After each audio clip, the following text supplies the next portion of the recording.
haven't run this much in school. Jesus. What's 13? Update, guys. We ended up missing the flight. Alright, thanks to a little Nino, a little Peruvian Nino. He actually worked out his way to help us find the direction we were going.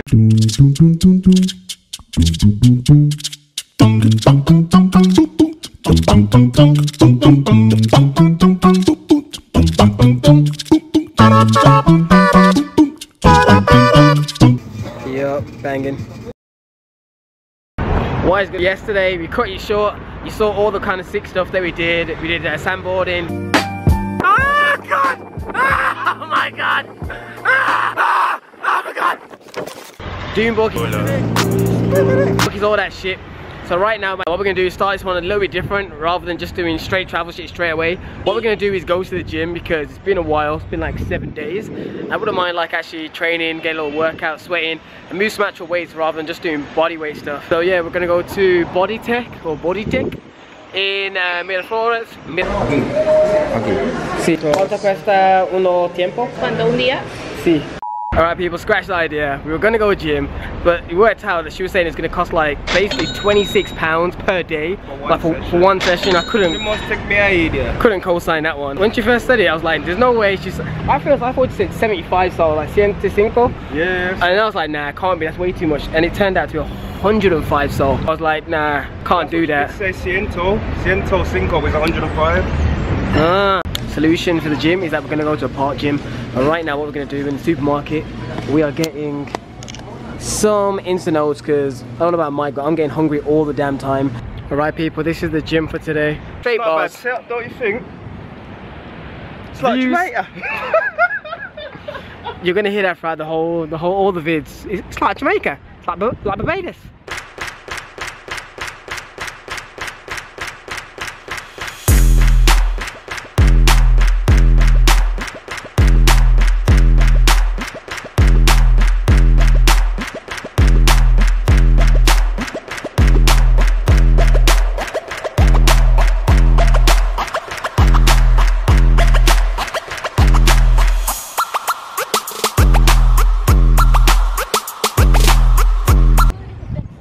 He's just trying to show off because he saw girls coming, that's all. We know his game. I don't know who thinks he's falling. Not me. Not on my fucking watch. Got this shit back. Maricón, pendejo. Oh, I think that's enough for this video. I'm going to carry on doing push-ups, ab workouts and pull-ups, basically whole upper body, and then we're going to rent some bicycles and go cycling around Peru. So see you guys after. People, this is some of the views from where we are right now, and one thing I can't get over is the fact there's no rails on this bitch. Like, you could just run straight off the edge. We saw a little picnic the other day, like a little youth literally just playing right like that kind of distance from the edge, and their parents didn't even seem that fussed, like they just weren't worried. If that was me, I'd be so shook, because let me just show you roughly how. I don't want to get too close, but that's a cliff. Man could never risk it. Jeez, madness. Oh well, different culture, different views. You know, different to us Englishmen. That was. Have you any been to Jamaica? Shot your batty. 3 times. No, you haven't. I've got a yard out there. This is Irish.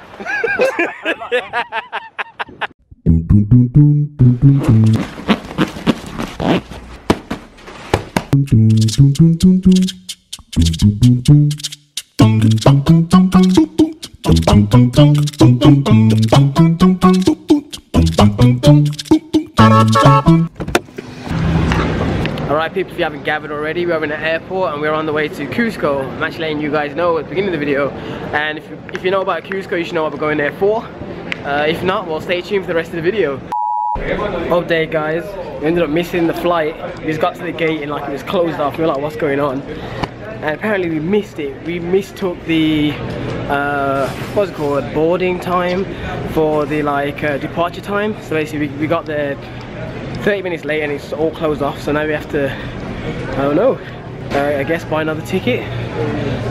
Oh man, I can't believe it. The thing is, we've been here, we haven't even been doing anything, we've just been sitting downstairs. Alright, we are going to go see if we can actually change our flight, hopefully not pay, but I'm almost certain we're going to have to.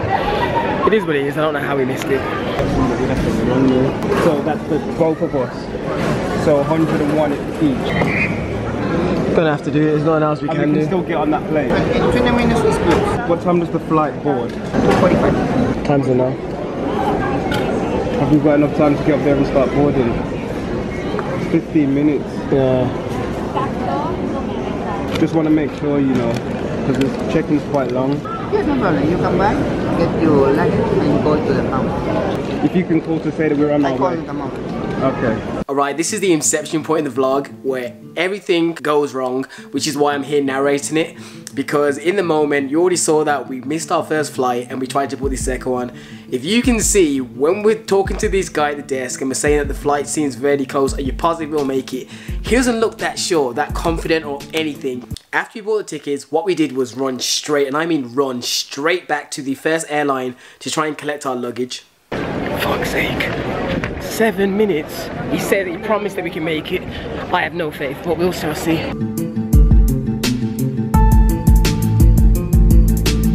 When we run straight to the first desk, she takes my passport. Oh, there you go. Like, she took mine, looked at it for a second, and picked mine back up and just disappears.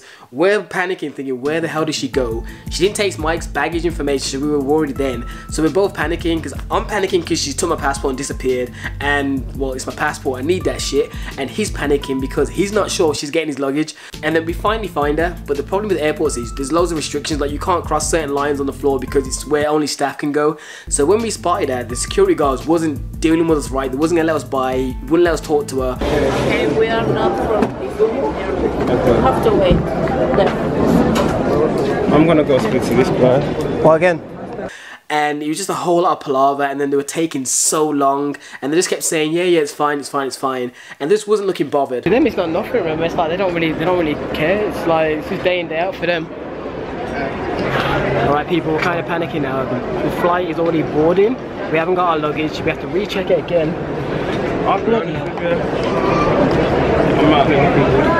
This is their day job, like day in and day out. This issue probably comes up with them like 10, 12 times a day. So they're immune to it. To them, it's like, oh, well, they missed a flight. It's not my problem. Whereas for us, it's a big deal because we've already missed one flight. We don't want to miss another one. And we're just in the middle of like Peru, just like, what the hell's going on? The thing is, no one seems like they're rushing or anything. They just seem very calm. You know what, people, putting the camera away now because I feel so frustrated and panicky. I don't even know what's going on. So hopefully I'll come back to you guys when some good news happens. So eventually Mike runs over to the first guy and goes, they're taking too long. It's been, at this point, it's actually like the flight's boarding. He's talking about, oh yeah, you've got enough time. Like, how long will it take him to come back in 20 minutes and look, it's still not here? So eventually I get the luggage up to people. Me and Mike don't have Wi-Fi at this current point because the free Wi-Fi in the airport ran out within half an hour, so we couldn't contact each other. So I'm there looking now, searching, trying to find Mike because I have both our luggage. Because what they do is basically when you travel together, they kind of anchor it to one person each time. And it just so happened they anchored it to me, which is why she took my passport, but she didn't explain that. So I finally find Mike. We run, and we run to Peruvian. There's no queue there. At this point, me and Mike feel like our luck is turning around. We've got our luggage. There's no queue in the airline for Peruvian, so we can just check our stuff and be smooth sailings. We get to the table and immediately we give her our ticket and our passport, and she says, no, we're not taking, you're not going on the flight. There's even another flight today from there. There isn't? I think that was the last one. And we were like, what do you mean? We just bought these tickets, literally, and they said they were going to let us on the flight. And she was like, sorry, it's locked off. And we said, go get your manager. And he said, sorry, we tried to wait for you, but you took too long. We were like, what do you mean? This wasn't based on us. This is the first airline not getting our luggage in time because we were searching for it and running backwards and forwards in the damn airport. What do you mean you're not taking it? And at this point, I actually stopped vlogging, which is one of the reasons I'm narrating to you right now. Because this isn't like some of these other YouTubers where they fake their videos and it's like a prank. This was real life. At this point, we're panicking, and me picking up the camera vlogging was not the first thought in my mind right now. Because the first thought in my mind was, I want to punch this guy in the face because he's telling us we're not getting on the flight and we've just paid another... It was $101 each. At this point, we're thinking we've just shelled out for 2 flights and we're not going to even get to the destination. Like, after us debating, like, I didn't film this bit, I'm just there, we're arguing with this guy for like maybe another 6-7 minutes. Bearing in mind, time is crucial at this point. Mike runs over to the first guy we bought the ticket from and goes, yo, the guy's not letting us on flight. So eventually, Carlos is what his name was, he comes over, says something to the dude in Spanish. The dude goes out back, checks something, and eventually goes, okay, you can check your luggage in. Not taking it? Can you call the gate to say we're coming? Do we have to do security? Inside your bag, do you have any inside the ladies? No. Very sure. I just want to get on this flight. I just Same. want to go to Costco. I don't want to pay again. So we managed to check our luggage, but there is more worse things to come. This was a bad day. Everything just kept getting worse and worse and worse. And you guys can just watch the agony and pain. Okay, 2 tickets to book for right now with number 30. Thank you. 30. Oh, fucking hell.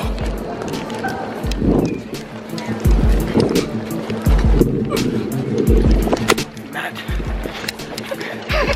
I haven't ran this much in school. Jesus. See you in a bit. Oh, where's 13? Alright, it is 3:20 to Cusco. When we get there, because when I ran, You have to wait. She goes, are you at the airport? She's like, wait there 10 minutes. Ah, So we can call them when we get there and just wait with the luggage. bloody hell. People them, Ross, Clark. Mad, like they just seem so cavalier about it, but in the day, I was ready to box him. I'm not even gonna lie, I'm not a violent person, but I was ready to show you him straight, tiger uppercuts and all. I am The man was there sweating. just kidding tea, and I'm like, give me my fucking luggage. He's there like, fuck off, for real. I'm dying. See you guys when we're hopefully there. Quick update, people. Right now, we've been on the flight, actually on the plane, for like 2 hours already. And we're supposed to be going to Cusco, it's an hour flight. Obviously, we're thinking what's going on. Obviously, Mike goes and asks the woman, and she says basically that the weather is so bad in Cusco, we're flying back to Lima.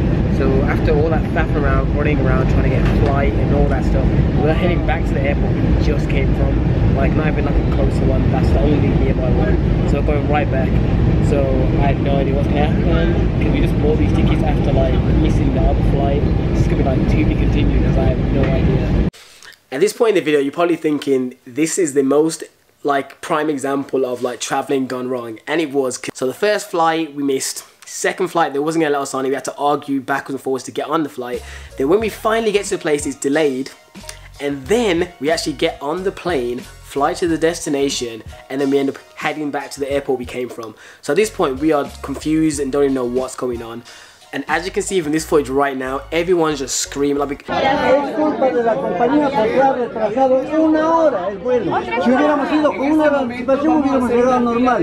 We basically flew all the way to Cusco, like we were virtually at the landing strip. And then they just said the weather was really bad. It didn't look bad, but apparently the wind could have been, it had an issue, had a factor in it. But upon research, that airline, which is Peruvian Airlines, apparently have done this a few times. Like they have like a lot of technical difficulties when it comes to their flying. So I'm not gonna say they're a terrible pilot, but if you research Peruvian Airlines, you'll find articles like we did that they've done the same thing. They've virtually flew to destination and turned all the way back due to bad weather is usually the term they use. So at this point, everyone else in the airport is screaming like, who came out to flight with us? Alright people, if you couldn't gather, basically there's a whole lot of drama. They haven't said anything in English, purely Spanish. The bits I can understand is that there's no flights today, there's only one till tomorrow, I think at 4:20, which is 4:20. Everything else I couldn't understand. It was way too quick. Everyone's shouting at them because they're all confused, like what's going on, why can't we catch a flight? And I think the solution is that they're just giving out random tickets to like people of different times. People have families, so they can't fly like together and stuff. There's a whole lot of drama. So we're going to try and figure out what it is in English, because they haven't said anything in English, and my Spanish is not good enough to hear full-blown screaming and shouting. I can only get like the little bits. All the passengers and the airline staff, they're all screaming at each other going, what are you going on? What's going on? Why did you turn back? We were basically there. And it was non-stop, just Spanish, like crazy shouting. I can speak basic Spanish and I can understand very basic, like un poquito when it comes to Spanish, like mi español is muy malo. So it was, muy malo. And it was just very hard to understand what's going on. But the one thing I did glean is that we was not getting on no flight today. At this point we're drained, because you have to think we arrived at this airport I think at 12 o'clock is when we arrived, and we didn't end up leaving that airport until 9-10 p.m. and then we just kind of find some very basic hostel, which was like a prison. It was just very, very bad. I'll probably show you in the next video at the beginning. I'll probably show you some of the clips of where we had to stay. It was just a very bad place. and it was very last minute, it was expensive, and the airline didn't cover any of it. So we need to like sort out our travel insurance. But I just wanted to share this story because it was just a crazy 24 hours. Like, it went from the best in the world, like doing sandboarding, to just total annihilation of a holiday. But stay tuned with these travel vlogs and you'll see more crazy shit, and everything else will be explained. Deuces.